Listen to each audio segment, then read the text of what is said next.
What's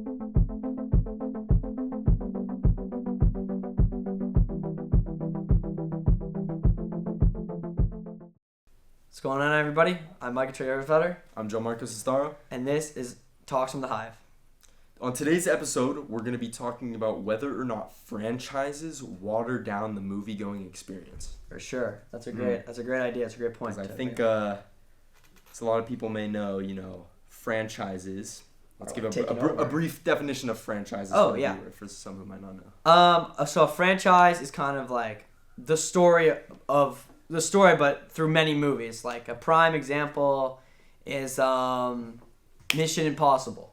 There's many different movies, but they're all kind of telling the same story, but they all kind of lead to one pinnacle of something at the end. Mm-hmm. Also, Scream is a good example for those people who like horror.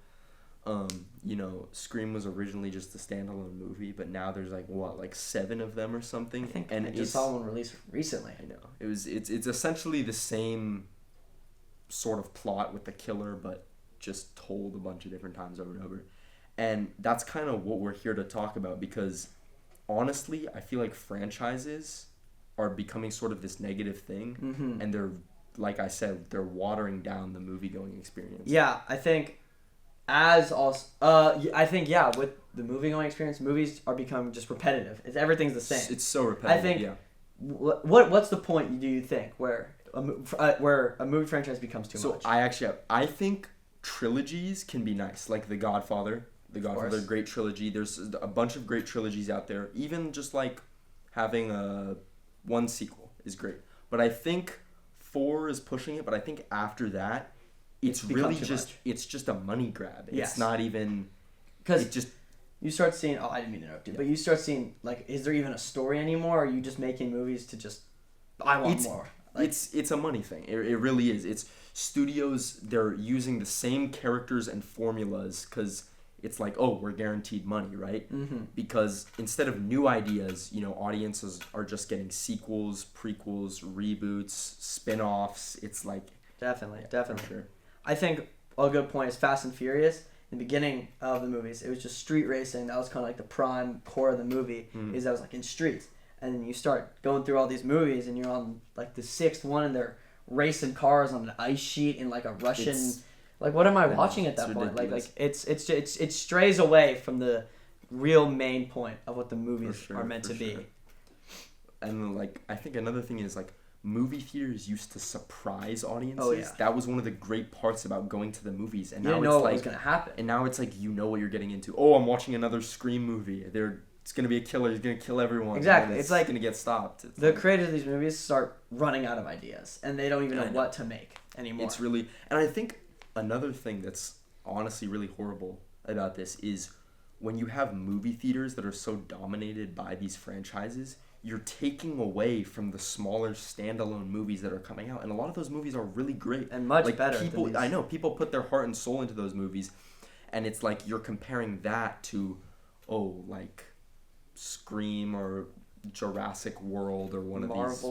Marvel is a big I think that shows a great point, because it really shows how franchises are ruining movie going experiences, because now, like as we said, franchises are just drawn out movies, but these very good movies where the creators, maybe they don't have many movies in the past, but these ones where they really all right, this is going to be it. They put everything they can into it. Those movies just don't get to see the light as much, because these huge studio productions of whatever superheroes, cars, or something, you just can't see those movies because they're just being dominated. Yeah, these studios, they're not asking what story should be told. They're asking, what's gonna make us money? What already sells? You know what I mean? Exactly. It's like movies are an art, but soon they start making it a business, where they just I know. At the point it becomes a business, it's just, and even can we talk about a little bit more about the actual movie going experience? For me, going to the movies, it was exciting. You get to see something that you've never seen before. You don't know anything about it. And now it's guess because of how much there is. Oh, another Marvel movie. And I feel like also with that accumulation of so many franchise movies, that's kind of what also started streaming services, which also took away from going to the theaters. Because now I can just go watch a million of these movies at home. The real true experience is going to the theater, sitting down, a huge screen. Now you just can't really do that. know. And a lot of these streaming services too, it's like they're just pumping out shows even more than franchises. It's like with them pumping out these stuff to build off their franchises, it's so watered down. They start like not even caring. Like, all right, let's just put it out. Let's put it like, for example, She-Hulk. Like the CGI wasn't even half comparable to something like one of like the first Avengers movie. Just for the sake of having it was like, all right, let's just make this movie like let's just grab some money. Like it's just like it's incapable of being a good film. I think that's a big issue with whether it's shows or it's franchises. It's a decrease in quality for an increase in quantity. Like you notice the qualities of these movies are just, it's a really often super basic plot. Same thing. Like every time I've seen a Marvel movie, I can predict what's gonna happen. Exactly. It's like they're gonna. And then even with how many there are, it's like if you miss one of them, now the next one won't make any sense to you. So instead of movies being fun to go to, it's starting to become like an assignment. A chore. Like, I have to go see it to go understand now this one that's going to come out so much later. Like I have to now go see this super water, like just not even a movie. Like, what am I watching? I've definitely experienced that. Like there's a movie in the theater, I'm like, oh, that looks cool, I want to go watch it. And then someone's like, oh, you have to watch like 10 movies before it's annoying. Yeah, and let's see, we said like it's just, I don't know the last time I went to a theater and I was like, damn, I just saw like a really good movie. Yeah, I mean, actually, I think recently, a lot of people have been really excited over like Project Hail Mary. I don't know if you've seen that. So I don't want to say that standalone movies are dead. That's not the point of this. Yeah. There's still standalone movies that are being made that are great. I just think when you have a theater that's so polluted with all these franchise movies, it's taking away from these unique and creative movies that are really great. You know? Yeah.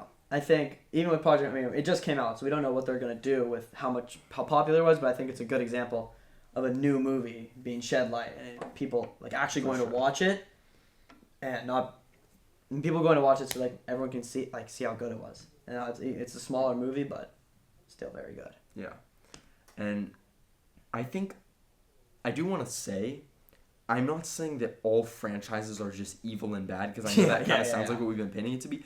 It can be fun to go out and watch some of those movies if you like the series, but it's kind of like it gets to a point where certain franchises, even if you're a fan, you just start getting annoyed. Oh, and it's like come on, like, and like I was saying, the whole thing about the decrease in quality for quantity, with each new addition you add, it's like it just decreases in quality every time. So what we can say is with franchises, all you see is just going downhill. Over time. Like you don't see much of it kind of pick back up and being good. Like, let's see, John Wick for example. The first they were very good. The fourth one I've never been able to make it through. Like I've like just it's just I can't. Seriously? I've literally fallen asleep every time I've seen it. All right, one last thing I want to cover with franchises is with franchises making so many of the constant movies and the studios producing these movies. Do you think these studios are afraid to work on a smaller film and veer away from the big franchise movies? For sure. I think they are right now, especially in the state of the industry. They're afraid to take risks. I mean, you do have big studios like A24. Like, I can't think of an A24 franchise. Like, obviously, it's like individual movies, singular movies, they're not dead. That's not at all what I'm saying. It's just, I think if the studios were giving them more support, they'd have a better time, like, sort of coming into light. You know what I mean? I think they're scared of the trial and error. They don't want error. They're doing what succession. Again, I know I've said this a bunch of times, they're doing what makes them money. Exactly. Right? Exactly. And I think just to end, honestly, I think franchises, they didn't ruin movies overnight, but they slowly sort of change movies from these artistic experiences that you enjoy going to into products. And I think that is the problem that is happening. And that's a great point. I think supporting smaller filmmakers, supporting indie filmmakers, I think that's just... Go great. Out and see those small movies you don't even know of. For sure. And not just in theaters. There's great things that are the older movies you can watch, and just, you know, have an appreciation and not only consuming just Marvel slop and all that stuff. Exactly. So, all right. Well, this has been Talks from the Hive. Again, I'm your host, Gianmarco. Micah Trigger Hirschfelder. And we will see you in the next one. Stay classy, Novato. All right.